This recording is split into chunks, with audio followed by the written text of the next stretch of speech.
Hello, everybody. I'm Dr. Steve Schlintz, and today on our client interview, we have the amazing Dr. Yvonne Castro from New Orleans. Now, you're practicing just outside of New Orleans, right? Yes, in one of the suburbs. Just outside of New Orleans, Louisiana, which is a place I've not been to yet, but have every intention of going. And we're going to talk a little bit about your journey today, Yvonne, because it's very unique and kind of this progression of your practice. And kind of what life was like before the dental sales secrets process, and even working with me prior. We did some thinking and results and things like that, kind of during that transformation, and where you're currently at in your practice and what 2020 looks like for you. But even before we dig into that, just tell me a little bit more about your practice and kind of your background. Hi, Stephen. It's so nice to talk to you. I know we've been trying to do this for a while. So, well, first of all, before we start, really thank you, because for what you're doing. You're doing something that's completely different. You really help to transform people. And I really mean this way, because when I have been into coaching before, and I have learned, but I always try to go back to the same thing, the same kind of roadblocks. And I never could figure out why, right? Yes. So when I met you, I was probably in one of the lowest points. I mean, I've been practicing for 25 years. And I had owned my practice for 16 years now. And I have had every single model that is there. Mm-hmm. I've been in Medicaid, I've been in high PPO, and now I evolved into a full comprehensive dentistry where we do more relationship based. So basically, I have experienced every single model that is out there, and also I have made every single mistake that is there. So I like to learn the hard way, right? Yeah. But when I met you, I have a big crisis. I discovered one of my most trusted employees was embezzling from me. And it was not just the financial impact that it had in my life, but it really put everything, I was doubting everything. And I was even thinking about selling the practice and leave the profession. So when I start working with you and we start thinking into results, that's when really everything started changing for me. And it wasn't right away. Mm-hmm. It took some time because I really have to realize that it was about me. The problems and the roadblocks were inside me. So for any dentist that's listening to this, it's not your team, it's not your patients, it's not the dental insurance, it's you. Start with you. Change your mindset. Dig deep. Get to know you. Get to know where are the habits that are getting you back where you started. Mm-hmm. Once you figure out that, then everything is easy. And I always tell you that I live by a mantra that you taught me is your practice is the reflection of you. If you're a mess, your practice is a mess. If you're okay, your practice is okay. Yeah. And when you told me that, I was like, nah, I don't think so. Now I do. I really believe in that. That's amazing. So we always have this notion that you have a crisis and then you have an epiphany, right? And then everything all of a sudden, like the sky's clear and everything changes. But that didn't happen right away for you. But you did make a decision that what was currently going on is not where you wanted it to go. And you started to do this work then with thinking and results. And what were some, because it didn't happen immediately, what were some things that you noticed that kept you on that path and not quick to resort back to what you were doing before? Like small mini wins or things that started to be serendipitous that you never really anticipated before? What was that? Well, believe it or not, the act of repetition. So, like I used to, and I like to read and I like to listen to a lot of content, right? And there's no lack of content now everywhere, right? Mm-hmm. But I never went back to that content. I never really start to really understanding that content. So we're like, and thinking into results, I went chapter 1, chapter 2, and it went back and did my journal and went back and and every time I went back, I found something different, right? Yeah. So I became very intentional in my everyday.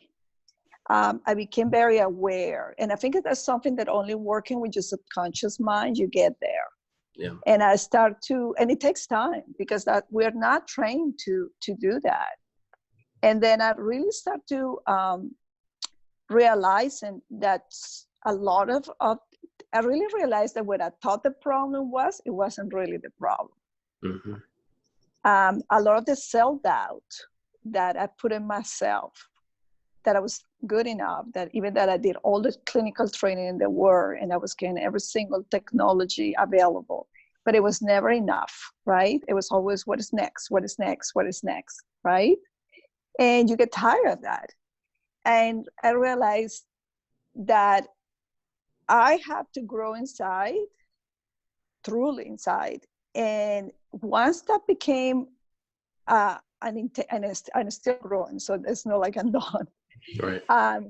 I became a better boss. I became a better leader. I became a better doctor because I could relate to my patients.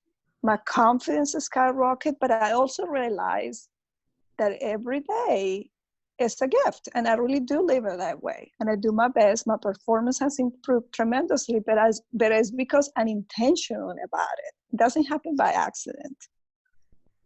Yep. Yeah. So what I'm hearing you say is one of the things that it's very hard for me working with clients to first say what you said, which is it's you, right? Because it's me and the practice is a reflection of you. So you first have to get your head around that. And then second is this idea, it sounds like sometimes you have to slow down to speed up. So you have to internally reflect and understand some of these very deep subconscious belief systems that we have, how that drives our practice, how that drives our performance, how that drives our relationships, and even the practice model we're in. You have to become aware of that first. And then once you become aware of that, then you can start to change habits to create a new you, which is what you've done in the last, I think we've been working together now 1.5 years, and just what is resulted as what's the effect of that result? And the work you put in on the front end, working on you, directly relates then to more practice success, which is very hard for people to equate. Personally getting yourself right leads to more practice success. We typically want to just start focusing on practice and our overhead and all that stuff. And while that's important, it's usually a symptom of a cause, which is you and how you bring yourself into the practice. So what were some things that you did? And obviously now thinking into results is kind of morphed into some of the stuff that I coach and DSS, but like, what are some of the things you did on a daily basis that you thought had the most profound impact on changing that belief system? So the first thing I always did was I implement a morning routine of meditation. And it was only a 5 minute because I'm a busy mother of 2 young children, and time is always an issue for me. So the act of gratitude, which I didn't have before, I always complain. Mm-hmm. And then I start journaling a lot. Mm-hmm. So I start writing 2 or 3 things that I was aware that I was going to be intentional about that day personally. Yeah. And then 1 or 2 things that I wanted to achieve in my practice. And I start really slow, with small changes. But those small changes every day, when you're consistent, yeah, they make a huge difference. And I never thought about that because when I start working with you, I have these crazy financial goals and this and that. And now, even that we're growing and we're doing it well, it's not the end result. It's about my wellness, my peace of mind, my purpose, my legacy. And I know for a lot of people, it depends on the situation that they are, could be very different. But it's kind of strange because now that I'm not so obsessed with the financial aspect, it's actually happening very easily. So I don't know. So you now have fundamentally different structures even in your practice from a financial standpoint, but they're kind of on autopilot. So you no longer have to focus on that. So now you can start to be more present with your patients, which is the only way to get out of an insurance-based practice and trap, is to become more aware of your patients, to be able to tune out all the noise, to actually knowing that your numbers need to be hit, but not have that be the basis for your success as a practice. Like, I always roll my eyes when I hear people say, well, how many crowns can we get this month? Like, that has no bearing on the success of your practice at all. But that's because that's what we're taught, even by consultants and by coaches. Is always about, I always call it this cookie cutter, that one size fits all. And I disagree. I do disagree. I think because that's what DSOs or corporate practice they do, and that's the business model. I want to be different. I want to be unique. We talk about creating a blue ocean and my own niche, which I think that's the key. But I also believe the fact that I don't do anything or say anything unless I'm 100% behind. Mm-hmm. So I speak with integrity. My words mean everything. I'm more intentional what comes from my mouth in every single aspect of my life. And I, for people who listen to me, you guys didn't met me before, but I always been very type A, very jumpy and doing this. I'm very calm now. I am. And I am. And I just... If you're listening to this, you don't know how big of a feat that was. Because I think that was the first thing that we talked about is when we were working together, is you just need to slow down for a little bit. Like, because we don't think of that, how our speech patterns really also reflect internal thoughts. So, if you're here and then I'm going to do this and then I'm going to do this and then I'm over here and I'm going to do this, understand that your practice is probably also going to reflect that as well. So you will probably be all over the place in your practice. So that was, I know, the first thing that we worked on, which was you just slow down, get very intentional, and just become aware of those things. So you were talking about journaling. What were some things that you noticed as you were journaling when you first started that you've noticed have changed over time just by that process of journaling? So when I was start journaling, I was all over the place, like my thoughts. I was like just writing stuff, right? And now it's very focused. It's just like now I only write maybe one or two phrases. That's all it takes me, but that reflects me. Before, I could write a page, but it was nothing focused. The other thing is talking about being through DSS, and I'm still working with the program and listen because you never end. And the beauty of having an online platform is that you can always go back and back and back. Mm-hmm. But my case acceptance, since I slowed down, and you told me this in the beginning, and I wasn't ready, but now I am. My case acceptance rate has doubled. That's crazy. Because it wasn't 1% to 2%, right? It was, no, it doubled. Okay, like a good doubling. Like if you had zero and you doubled, it's still zero. So what was it before, and what is it now? If it doubled, if you don't mind. Because it's coming from me. First of all, I slow down. I'm present and focused 100% on that patient. I listen, right? Instead of talking like a chatterbox, which we all do, right? So I do a lot of listening. I start asking the right questions, but really listening a lot. Like that first interview, like we implement the interview before we do the findings. Yeah. Yes. So I listen to the patient a lot, and I take notes, and I quiet. I in the beginning I have to bite my tongue a lot just to restrain myself. Yeah. And once I did that, it became a habit. So now when those patients are coming for the review findings, they already feel very comfortable for me. In fact, my last Google reviews, and I was talking actually with my SEO guy today about that, it's been consistent. She listens. She really gets to know you. She listens to your concerns, and she develops a plan that is different and works for you. Mm-hmm. That's awesome. And that's what I wanted. But I don't think you can get to that point until you really do the internal work. And if I have to tell a message to anybody who's listening to this, is you really have to go deep and figure out what is with you before you start controlling asking to double your net or whatever. It will happen. But if you want to be a change that is long lasting, you have to really fix your beliefs, and that's the only way. At least for me, that's what it was. That's for everyone if they're honest with themselves.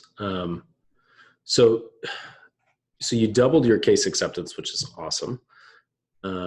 And then you notice your practice is slowing down, but they're doing more dentistry. They're doing more comprehensive dentistry. And I do get this a lot from people. They ask, could this work in my practice? And the reality is it could work in any practice. It really works well in a comprehensive based practice if you're moving in that direction.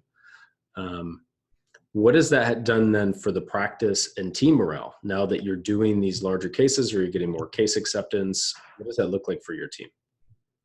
Well, my team is, I'm very fortunate. I have a very good team.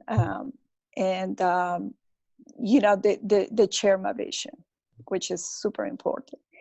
But they realize what we're doing is a huge impact. So they feel like we're really changing lives and we're improving the patient's outcomes. Financially, they have benefit. Well, first of all, they have job security, which is what any employee wants.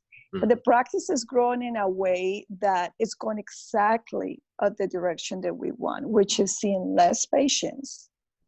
My goal is always seeing less patients and work less. I don't want to do the opposite. I don't want to work more hours. I don't want to see more patients. That's not who I am. Mm-hmm. But I want to concentrate on that patient well-being. And I want to put a plan that for some patients it's a year, for some patients it's 5 years. But once we get to know that patient and really work, it makes a big difference. But you have to be the force guiding that. Mm-hmm. A consultant is not going to do it for you. I mean, you can get mentors like you are. Unless you work with me. No, just kidding. Yes, which are awesome. But what I'm trying to tell you is that just like in medicine, nobody has the magic pill to cure you. Nobody has. I mean, you have to do the work, and you have to be committed. And I think that's what is lacking. I think, as I was reading, dentistry is the number one profession that people get the most consultants and coachings, which I was surprised. But then I realized that we just, and most of the consultants, they promise you, oh, we're going to lower your overhead, we're going to, double your practice, blah, blah, blah, blah, blah, blah. But yeah, even if they get lucky and they do it that year, did that doctor learn enough that they can sustain that kind of change? Yeah. So I think that's really the question. Can you sustain this? Can this become a long-term, just almost like a lifestyle that is you become that thinker that you understand the consequences of your actions, the consequences of your habits, and how they're mounting. But for me, it was really, really, I mean, I'm still working. I mean, I still listen to you. Yeah. I don't think it never ends. I really don't think. I think grow and self-improvement is something that you have to do until the day you die. That's right. That's right. So this has been awesome. So tell me now, so you have doubled your case acceptance. I'm assuming you're more profitable in your practice, because usually when you do that, you're more profitable in your practice.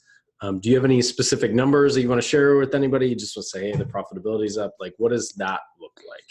Well, my overhead is well below 50%. That's awesome. I don't want to change, numbers financial, but definitely making way more money. Okay. Awesome. But I'm working less. Work less and make more. Yes. And your overhead is under 50, which is a key. And Yes. we could have a whole different discussion about overhead, And all that stuff. But and I'm going to become 100% fee for service very soon, which is, I mean, I only was taking 3 queries. I'm raising the letters to 2. So now I have the confidence, I have the courage, and not worry about what people tell you, oh, you dropped insurance, patients are not going to come. I'm no longer worried about that. I know my value. I know what my practice has to offer. I know I'm not going to be everybody's dentist, and that's okay. Mm-hmm. And you know, it's a journey. I mean, it might take me a few years to develop the program that I want, because it's going to be, what we're doing is going to be very different what everybody's doing. I'm going to completely against of where most of the dentists do here. But I'm no longer afraid. I'm just very centered and understand that this is my purpose and this is where I was meant to be, you know? So once you get to that level of a conscience, I should say that, because you just really believe it from inside. Mm-hmm. So you don't longer have the fear, you don't longer have the self-doubt. That doesn't mean that you're not going to have failures, that doesn't mean that you're going to have obstacles, but you don't have to have that fear. And I think that's what self-doubt does to you, you know? And it's very different. I mean, even my husband, which is my husband is an extremely logical person. He sees the change, he feels the change. He said, she's so different. Like, I approach things very different. I've always been very, you know, no passion. I mean, I still very passionate, but I was very impulsive about making decisions. Mm-hmm. And now I think it's that restraint that I have to think about it and to really, like you say, really dig deep to see if that's the right way, if this is what really fits for me. You have kind of a rallying cry, or what I call a North Star, so that you can compare all of those decisions you make back to the practice and say, is this in line with the vision of the practice? And it actually makes your decision making a ton easier, and you're much more confident in the decisions. So that's incredible. As we wrap up, if you had one piece of advice for any dentist that is trying to move towards a more fee-for-service model, what would that piece of advice be? Work on yourself first. So call Steven. I really do, because he's the only. Say that, but. And I don't say this. I did tell you this a long time ago. Is you're the only person right now in this business, in dental business, who's talking about mindset. Nobody's talking about this, at least that I know of. Yeah. And you have to have somebody who's honest with you, somebody who's not afraid, and who's not going to give you the answers. I love that from you. Yeah. And I remember I was texting you. I was like, so how do I do it? And you're like, read about this and they tell me, what do you think? And I'm like, okay. So then I think it took like 3 days. And then I say, okay, now I understand what kind of coach you are. You're not going to give me the answers because I have to find the answer. You give me the resources, but really your answer is not my answer. That's right? That's right. I love that.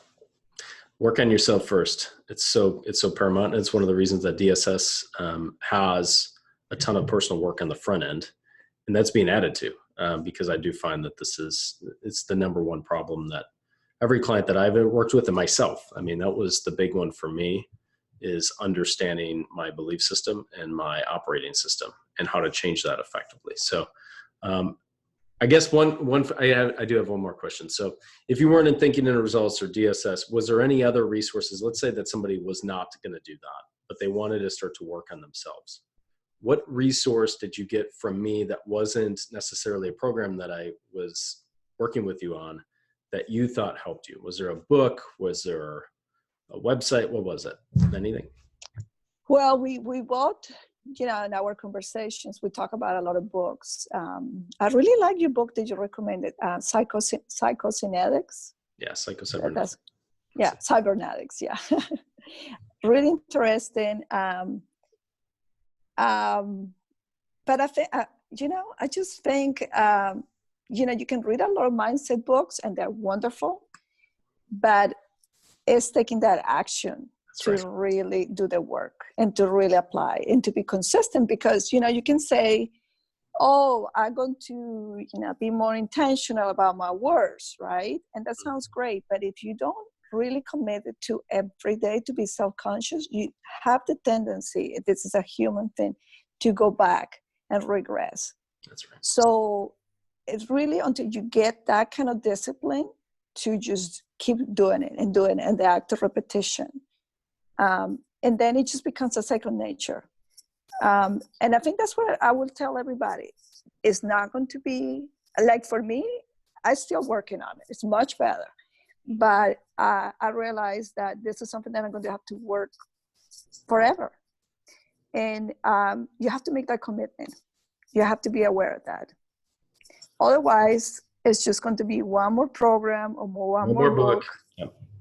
That's right. That's why repetition is so important. Again, you mentioned psychocybernetics. I started reading that again for the 15th time. I mean, there's certain books that we go back to, and that would be the piece of advice I give to anybody as well, is if you find books that really resonate with you, read it over and over and over again, and then ask yourself, how do I put this into action?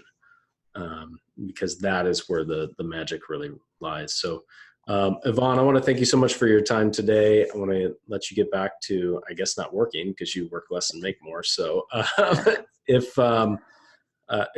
you have any closing thoughts, now would be a good time. But if not, it's been an absolute pleasure and honor to have you on today. Oh, thank you, Stephen, and welcome to the Colombian family. Awesome. Thank you so much. Have a good day. Okay. You take care. Bye-bye.